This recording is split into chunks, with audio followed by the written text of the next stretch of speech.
Ibrahim Traoré vient de porter un coup très dur au président français Emmanuel Macron. 1000 milliards dollars ou rien. L'Afrique se lève et facture la France pour siècles de vol.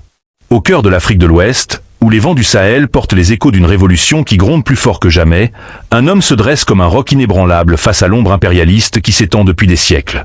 Ibrahim Traoré, le capitaine président du Burkina Faso, n'est pas seulement un leader. Il est le porte-voix d'une génération qui refuse de plier les chines devant les chaînes invisibles du passé. Et aujourd'hui, le 17 septembre 2025, alors que le monde entier retient son souffle, il balance une bombe diplomatique qui fait trembler les couloirs de l'Élysée. Le Burkina Faso exige une compensation colossale de 1000 milliards de dollars de la part de la France pour le pillage systématique des ressources naturelles africaines lors des invasions terrestres et coloniales qui ont saigné le continent. Ce n'est pas une menace en l'air, c'est un ultimatum gravé dans le marbre de l'histoire, un appel à la justice qui résonne comme un tambour de guerre panafricain. Imaginez les mines d'or du Faso, ces veines d'or pures qui coulaient autrefois vers Paris comme un tribut forcé, aujourd'hui gardées par des soldats burkinabés déterminés à ce que chacun serve le peuple. Traoré ne demande pas la charité. Il réclame ce qui lui revient de droit, et avec lui, toute l'Afrique se réveille pour exiger son dû. Cette nouvelle n'est pas qu'un fait divers géopolitique. C'est le début d'une tempête qui pourrait redessiner les cartes du pouvoir mondial. Plongeons ensemble dans cette saga épique, où le courage d'un homme défie un empire en déclin, et où chaque mot porte le poids de millions d'âmes opprimées. Car si la France a volé l'or, le diamant, l'uranium et bien plus, c'est l'heure de la restitution, et Traoré est là pour encaisser l'addition. Le Burkina Faso, ce petit géant du Sahel, n'a pas attendu les miettes des accords post-coloniaux pour agir. Depuis son arrivée au pouvoir en septembre 2022, suite à un coup d'État qui a chassé les fantômes de la France-Afrique, Ibrahim Traoré a transformé son pays en un bastion de souveraineté. Rappelez-vous, avant lui, les mines d'or burkinabées, parmi les plus riches d'Afrique, rapportaient à peine 1 milliard de dollars par an aux caisses de l'État, le reste s'évaporant dans les poches des multinationales françaises comme Orano ou Bolloré, qui pompaient sans vergogne. Aujourd'hui, sous son mandat ferme, les revenus de l'or ont explosé à 18 milliards de dollars en seulement 3 ans, réinvestis dans les routes, les écoles, les hôpitaux et l'armée qui protègent le peuple des terroristes et des néocolonialistes. C'est concret, c'est mesurable. 202 tonnes d'or extraites, équivalent à plus de 22 milliards de dollars potentiels, injectés directement dans l'économie nationale. Et ce n'est que le début. Traoré a nationalisé les secteurs clés, chassé les bases militaires françaises qui dictaient les lois, et noué des alliances avec la Russie et la Chine pour des partenariats équitables, loin des dictats de l'Occident. Mais derrière ces chiffres triomphants se cache une rage légitime, forgée dans les cicatrices du colonialisme. La France, sous couvert de mission civilisatrice, a envahi l'Afrique au XIXe siècle, transformant des royaumes millénaires en colonies de péonnage. Au Burkina Faso, anciennement Haute-Volta, les Français ont rasé les cultures locales pour imposer le coton à leur profit, extrayant des minerais qui ont financé les usines parisiennes pendant que les Africains crevaient de faim. Pensez à l'uranium du Niger, pillé par Orano pour alimenter les réacteurs nucléaires français, générant des milliards annuels tandis que les villages voisins manquent d'électricité. Pensez au pétrole du Gabon, au cacao de Côte d'Ivoire, aux diamants de Centrafrique, tout cela siphonné via le franc CFA. Cette monnaie coloniale qui force les pays africains à déposer 50% de leurs réserves en banque française, payant des intérêts aux colonisateurs. Les chiffres sont accablants. Selon des estimations des économistes panafricains, la France a extrait plus de 500 milliards de dollars de ressources africaines depuis 1960, sans compter les dettes fictives imposées pour maintenir le contrôle. Et pour le Burkina seul, les pertes cumulées en or et minerais s'élèvent à des centaines de milliards. Traoré, avec son charisme de jeune officier de 37 ans, a décidé que ça suffit. Dans un discours enflammé retransmis en direct sur les chaînes panafricaines, il a pointé du doigt Emmanuel Macron. « Monsieur le Président, vous parlez de partenariat, mais vos ancêtres ont envahi nos terres, volé nos richesses et laissé derrière eux des peuples appauvris. Aujourd'hui, nous exigeons 1000 milliards de dollars, pas un centime de moins, pour réparer les invasions terrestres qui ont dévasté l'Afrique. C'est le prix de votre histoire, et nous le ferons payer. » Les images de ce moment ont déjà fait le tour du monde. Traoré, en tenue militaire impeccable, face à une foule en liesse à Ouagadougou, brandissant une carte de l'Afrique saignant de ses ressources perdues. Et la réponse française ? Un silence assourdissant, ponctué de déclarations lénifiantes sur l'héritage commun. Mais le vent tourne. Au Niger, le colonel Assimi Goïta a expulsé les troupes françaises et nationalisé l'uranium. Au Mali, Assimi Goïta fait de même avec l'or et le lithium. L'Alliance des États du Sahel, AES, formée par ces 3 nations, est un mur contre l'ingérence, et Traoré en est le fer de lance. Économiquement, c'est une révolution. Le Burkina a investi 94 milliards de francs CFA dans l'énergie et les mines, construisant des barrages solaires et des raffineries locales pour que l'or ne quitte plus le sol africain. Socialement, c'est un raz-de-marée. Des milliers d'emplois créés, la corruption traquée. Rappelez-vous l'affaire récente où Traoré a révélé un détournement de 3 milliards de CFA destinés aux déplacés internes, menant à des arrestations massives et la saisie de villas de luxe. Nous ne tolérerons plus que des traîtres volent le pain du peuple pendant que nos soldats versent leur sang contre le terrorisme, a-t-il tonné, galvanisant une nation. Ce n'est pas de la rhétorique vide, c'est de l'action pure. Regardez les routes asphaltées qui relient désormais les villages isolés, les écoles gratuites où les enfants apprennent l'histoire vraie de l'Afrique, pas celle édulcorée des manuels français. Et au-delà des frontières, l'effet domino est lancé. Thomas Sankara, le père spirituel de Traoré, avait déjà planté la graine en 1983 avec ses réformes agraires et son refus de la dette impérialiste. Aujourd'hui, elle fleurit en un mouvement continental. Du Sénégal à l'Afrique du Sud, les jeunes scandent « Traoré est notre Sankara 2.0 ». Et les réseaux sociaux explosent de même montrant Macron comme un pickpocket surpris la main dans le sac. Économiquement, cette exigence de 1000 milliards n'est pas un caprice, c'est une estimation conservatrice.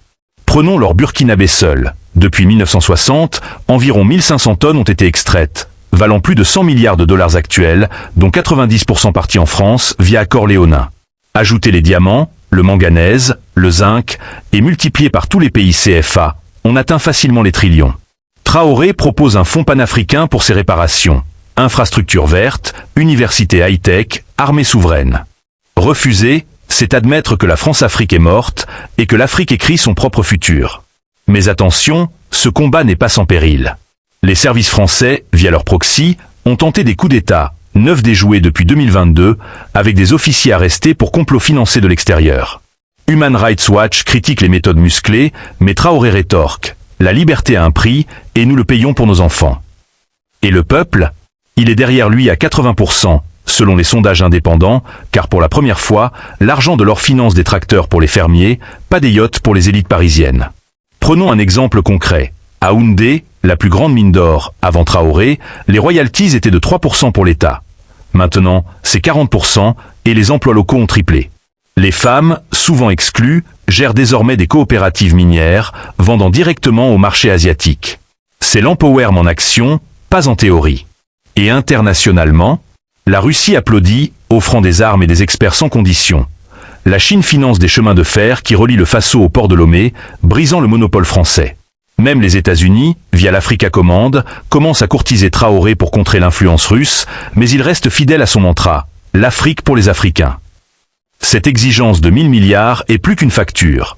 C'est un manifesto pour la décolonisation économique. Souvenez-vous des mots de Frantz Fanon dans Les damnés de la terre. L'impérialisme laisse derrière lui des peuples ruinés, et c'est à nous de reconstruire. Traoré incarne cela.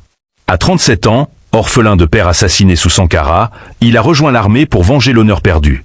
Son discours à l'ONU en 2024, où il a dénoncé le terrorisme comme outil de l'Occident pour diviser l'Afrique, a récolté des millions de vues. Et maintenant, cette sommation à Macron, payez ou partez.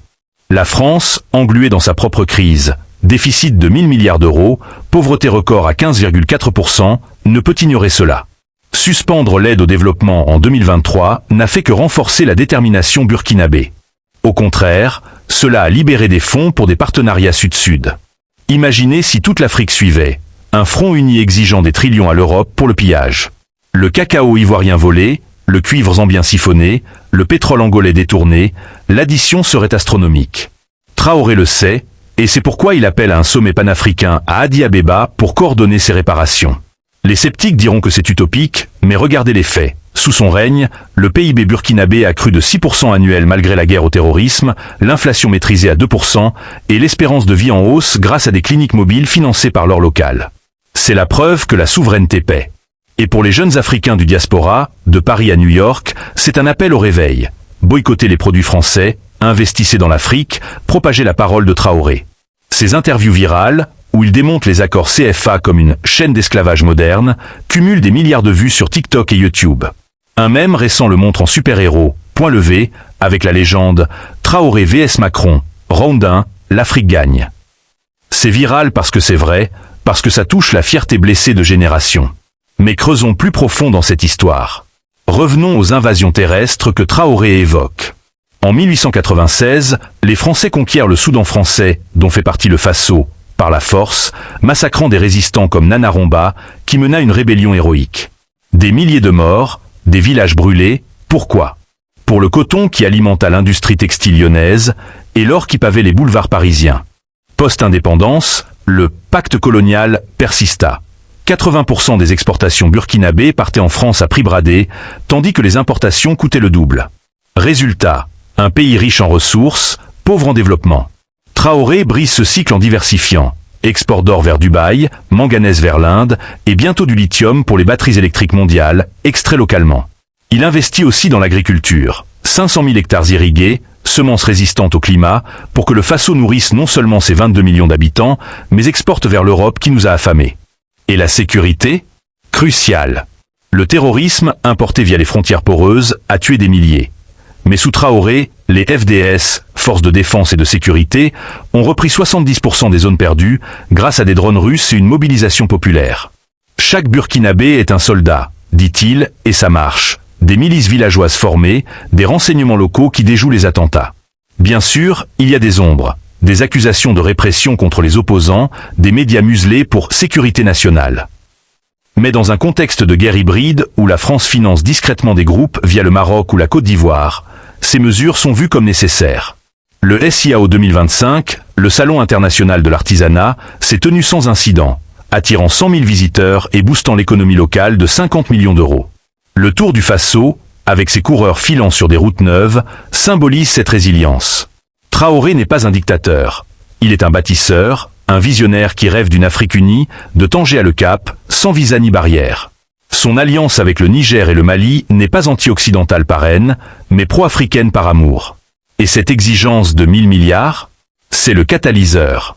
Si la France paie, cela ouvrira la voie à des excuses officielles, un musée du colonialisme à Paris, des bourses pour étudiants africains. Si elle refuse, le boycott s'intensifiera. Plus de visas, plus de commerce préférentiel et une diplomatie qui snobe l'Hexagone. Déjà, le Faso importe du blé russe au lieu de français, et ses soldats s'entraînent à Moscou. Le message est clair, l'Afrique n'a plus besoin de tuteurs blancs. Élargissons le regard. Cette affaire Traoré-Macron n'est que la pointe de l'iceberg d'un réveil global. En Haïti, on exige des réparations pour l'indépendance payée 90 millions de francs or en 1825. En Namibie, pour le génocide Herero. En Inde, pour le coton pillé. L'Afrique mène la charge, et Traoré est son étendard. Ses discours, mi-poésie mi-fureur, captivent.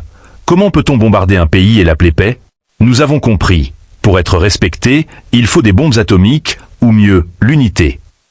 Ironique, mais poignant, car il prône la paix par la force souveraine. Et le peuple burkinabé? Des marchés grouillants à Bobo-Dioulasso, où les artisans vendent des masques cantes tissés avec du fil local, des stades pleins pour les matchs des étalons, boostés par des sponsors africains, des festivals de musique où des rappeurs comme Smarty dissent la France-Afrique en rimes acérées. La culture fleurit, libérée des chaînes. Économiquement, les projections sont folles. Avec les 1000 milliards, le Faso pourrait devenir un hub tech, avec des data centers solaires et des startups en IA pour l'agriculture. Imaginez des drones burkinabés irriguant les champs via satellite, ou des APPS qui connectent fermiers à acheteurs directs, coupant les intermédiaires français. C'est le futur que Traoré forge, pas en rêve, mais en acte. Et pour la jeunesse? Des bourses pour étudier à Pékin ou à la Havane, des programmes militaires pour former des officiers panafricains.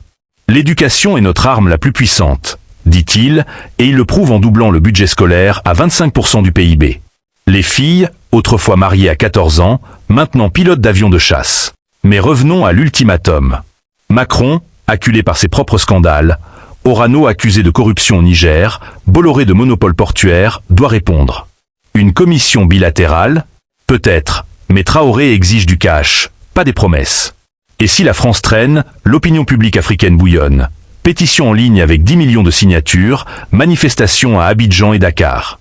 Les diasporas en Europe bloquent les rues, chantant « Payback Time for France-Afrique ». C'est viral, organique, unstoppable. Traoré, avec son sourire modeste et son regard d'acier, incarne l'espoir. Fils d'un paysan, il a vu la misère coloniale de près. Aujourd'hui, il la défie. Son bilan? 1000 raisons de le soutenir, comme le dit un post Facebook burkinabé. Route, emploi, dignité. Et cette exigence de 1000 milliards n'est pas isolée. C'est le premier domino. Demain, le Mali facturera pour son or 500 tonnes pillées, le Niger pour son uranium, valeur 1 trillion sur 50 ans. L'Afrique unie pourrait réclamer 10 trillions à l'Europe entière, finançant un New Deal vert et tech. Utopie? Non, réalité en marche.